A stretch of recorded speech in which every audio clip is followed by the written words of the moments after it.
25 सितंबर को Taru alt bio energy limited का bidding start हो जाएगा। एंड ये आईपीओ का जो जीएमपी है वो आप लोगों को डे बाय डे लगातार इंक्रीज होते हुए देखने को मिल रहा है। यह आईपीओ का जो सबसे बड़ा हाईलाइट पॉइंट है वो है कि जिस सेक्टर में ये कंपनी काम कर रही है वो काफी इंपॉर्टेंट है। इसके अलावा हो सकता है कि शॉर्ट टर्म में यह आईपीओ से आप लोगों को अच्छा खासा लिस्टिंग गेन भी देखने को मिल जाए। तो आज के इस वीडियो में हम लोग ये कंपनी के बारे में डिटेल एनालिसिस करेंगे कि एग्जैक्टली ये कंपनी क्या काम करती है, इसका फाइनेंशियल परफॉर्मेंस कैसा है एंड कौन सी वैल्यूएशन एंड मार्जिन पे ये कंपनी अपना आईपीओ लेके आ रही है। एंड वीडियो के लास्ट में हम लोग ये आईपीओ के करंट जीएमपी के बारे में भी बात करेंगे। तो ओवरऑल ये वीडियो आप लोगों के लिए काफी ज्यादा यूजफुल होने वाला है। दैट्स वाई वीडियो को बिल्कुल भी स्किप मत कीजिएगा। एंड अगर आप इस चैनल पे पहली बार आए हैं तो चैनल को भी सब्सक्राइब कर लीजिए। तो चलिए अब वीडियो कंटिन्यू करते हैं। वीडियो में आगे बढ़ने से पहले हम लोग ये आईपीओ का बेसिक डिटेल देख लेते हैं। तो इसका जो टोटल इशू साइज है वो आप लोगों को लगभग 840 करोड़ के आसपास का देखने को मिलेगा, जिसमें कि 89.28 करोड़ यहाँ पे ऑफर फॉर सेल है। मतलब कि ये अमाउंट डायरेक्टली इस कंपनी के प्रमोटर के पास जाने वाले हैं। वहीं बात करें फ्रेश इशू के बारे में तो उसका अमाउंट आप लोगों को 750 करोड़ रुपीज का देखने को मिलेगा। यह आईपीओ का जो अपर कट ऑफ है वो आप लोगों को 496 रुपीज का देखने को मिल रहा है। एंड इस आईपीओ के एक लॉट में आप लोगों को 30 शेयर मिलेगा। दैट्स वाई अगर आप ये आईपीओ में बीडिंग करने का सोच रहे हैं तो उसके लिए जो आपका मिनिमम कैपिटल रिक्वायरमेंट है ये 14,880 रुपीज का हो जाएगा। इसका face value 10 rupees per share रखा गया है। एंड रिटेल इन्वेस्टर लोगों के लिए ये आईपीओ में 35% का शेयर रिजर्व है। वहीं अब अगर ये आईपीओ के इंपॉर्टेंट डेट के बारे में बात करें तो 25 सितंबर को इसका बिडिंग ओपन होगा एंड 29 सितंबर तक आप लोग ये आईपीओ में अप्लाई कर पाएंगे। उसके बाद इसका जो अलॉटमेंट आने का डेट फाइनलाइज किया गया है वो है 30 सितंबर। एंड अगर आपको इस आईपीओ का अलॉटमेंट मिल जाता है तो फिर 1 अक्टूबर को जो शेयर है वो आपके डीमैट अकाउंट में ट्रांसफर करवा दिया जाएगा। अदरवाइज उसी दिन रिफंड इनिशिएट करवा दिया जाएगा। उसके बाद इसका जो स्टॉक मार्केट में लिस्टिंग डेट होने वाला है वो है 3 अक्टूबर। ये तो हो गया इस आईपीओ का बेसिक डिटेल। अब हम लोग ये कंपनी के बारे में बात करते हैं कि एग्जैक्टली इस कंपनी का वर्किंग क्या है।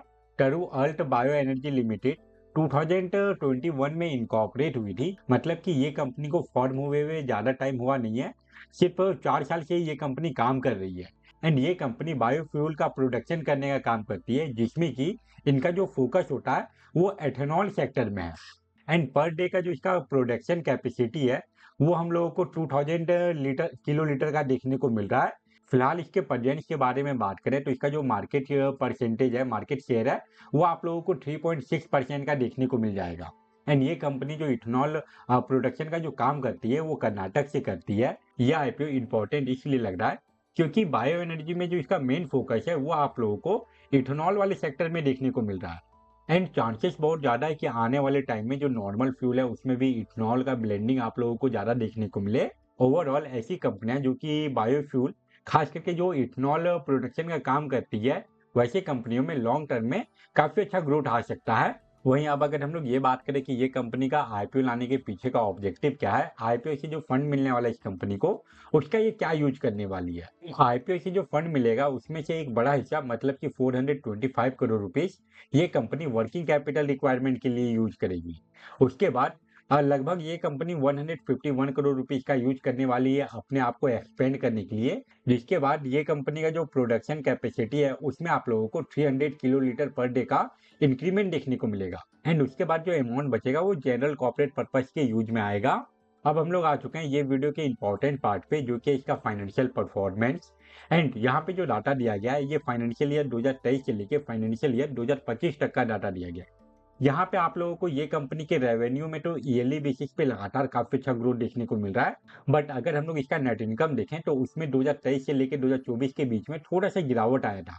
उसके बाद से वापस से हम लोगों को 2024 से लेकर 2025 के बीच में इसका जो नेट इनकम है उसमें हम लोग 4 टाइम से भी ज्यादा का इंक्रीमेंट देख पा रहे हैं। ऑलमोस्ट 5 गुना का इंक्रीमेंट आया है। एंड इसके पीछे का जो वजह है वह इसका प्रॉफिट आफ्टर टैक्स मार्जिन। 2023 में इसका जो प्रॉफिट आफ्टर टैक्स मार्जिन था ये 4.65 का था, जो कि 2024 में गिर के 2.60 का रह गया था। एंड वापस से अभी 2025 में जो इसका प्रॉफिट आफ्टर टैक्स मार्जिन है वो 7.69 पे पहुंच चुका है। अगर ये कंपनी का जो प्रॉफिट आफ्टर टैक्स मार्जिन में जो गिरावट आया 2024 में, अगर ये गिरावट नहीं आता तो इसका नेट इनकम आप लोगों को 2024 में 60 करोड़ से भी ज्यादा का देखने को मिल जाता। ओवरऑल ये कंपनी के रेवेन्यू में ईयरली बेसिस पे लगातार इंक्रीमेंट है। एंड अगर हम लोग इसका जो नेट इनकम है उसको 2023 से लेके 2024 के 25 के बीच में अगर कंपेयर करें, तो यहाँ पे भी हम लोगों को काफी अच्छा ग्रोथ दिख। फाइनेंशियल परफॉर्मेंस के बाद अब हम लोग ये आईपीओ के वैल्यूएशन एंड मार्जिन के बारे में भी बात कर लेते हैं। तो इसका जो ईपीएस है वो आप लोगों को आईपीओ आने के बाद 17 के आसपास का देखने को मिलेगा, एंड जो पी रेशियो है वो 29 के आसपास रहेगा। वहीं बात करें ये कंपनी के R O and W percentage and R O C percentage के बारे में, तो जैसे ये कंपनी के नेट इनकम में हम लोगों को 2024 में गिरावट देखने को मिला था, तो उसका इम्पैक्ट आप लोगों को ये कंपनी के R O and W percentage and R O C percentage दोनों में ही देखने को मिलेगा। तो इस कंपनी के इब्डा परसेंटेज में ईयरली बेसिस पे लगातार इंक्रीमेंट है, एंड इसका जो डेट टू इक्विटी रेशियो है वो भी आप लोगों को लगातार अप एंड डाउन देखने को मिल रहा है। तो यह आईपीओ का जो वैल्यूएशन एंड मार्जिन है उसमें अगर हम लोग नेगेटिव पॉइंट के बारे में बात करें, तो वो होने वाला है इसका debt to equity ratio, and R O N W percentage and R O C percentage में जो 2024 में थोड़ा बहुत गिरावट आया था वो इसके नेगेटिव पॉइंट में काउंट होने वाला है। ओवरऑल अभी तक हम लोग ये आईपीओ का जितना डाटा देखे, चाहे वो इसका फाइनेंशियल रिपोर्ट हो या फिर वैल्यूएशन एंड मार्जिन हो, वो सबको देखते हुए यह आईपीओ लॉन्ग टर्म में अप्लाई करने के लिए 50-50 लग रहा है। बट ये कंपनी जौन सी सेक्टर में काम करती है वो काफ़ी इंटरेस्टिंग है। उसके वजह से हो सकता है कि ये कंपनी लॉन्ग टर्म में काफ़ी अच्छा परफॉर्म करते हुए देखने को मिल जाए। लॉन्ग टर्म के बाद अब हम लोग बात करते हैं शॉर्ट टर्म मतलब कि लिस्टिंग गेन के बारे में। बहुत सारे इन्वेस्टर आईपीओ में सिर्फ और सिर्फ लिस्टिंग गेन के लिए ही अप्लाई करते हैं, एंड उनके लिए सबसे इंपॉर्टेंट हो जाता है किसी भी आईपीओ का जीएमपी। एंड जैसा कि मैंने आप लोगों को स्टार्टिंग में ही बताया कि इसका जीएमपी डे बाय डे करके इंक्रीज ही हो रहा है। जब यह आईपीओ का कंप्लीट डिटेल आया था उस टाइम पे इसका जीएमपी 54 रुपीज का था, जिसमें कि डे बाय डे आप इंक्रीमेंट देख पा रहे हैं। इसका करंट जीएमपी 71 रुपीज पे पहुंच चुका है। जीएमपी परसेंटेज अभी भी 15% से नीचे है, बट चांसेस बहुत ज़्यादा है कि बिडिंग ओपन होने के बाद सडनली ये आईपीओ के जीएमपी में आपको बड़ा इंक्रीमेंट देखने को मिले। इन केस अगर यह आईपीओ 567 रुपीज पे भी लिस्ट हो जाता है, तो वैसे कंडीशन में हर एक लॉट से आप लोगों को 2100 से भी ज़्यादा का लिस्टिंग गेन देखने को मिल जाएगा। अभी ये आईपीओ के बिडिंग क्लोज होने में एंड लिस्टिंग होने में काफ़ी लंबा समय बाकी है, तो पॉसिबिलिटी बहुत ज़्यादा है कि इस टाइम पीरियड के बीच में इसके जीएमपी में आप लोगों को थोड़ा बहुत और इंक्रीमेंट देखने को मिले। तो ये था Taru alt bio energy limited का detail analysis video. I hope आपके लिए ये वीडियो यूजफुल रहा होगा, एंड अगर आपको ये वीडियो यूजफुल लगा तो वीडियो को लाइक जरूर करें। इसके अलावा ऐसे ही आईपीओ एंड स्टॉक मार्केट के रिलेटेड रेगुलर अपडेटेड वीडियो पाने के लिए चैनल को भी सब्सक्राइब कर लीजिए। फिलहाल इस वीडियो को हम लोग यहीं पे एंड करते हैं। Thank you for watching this video.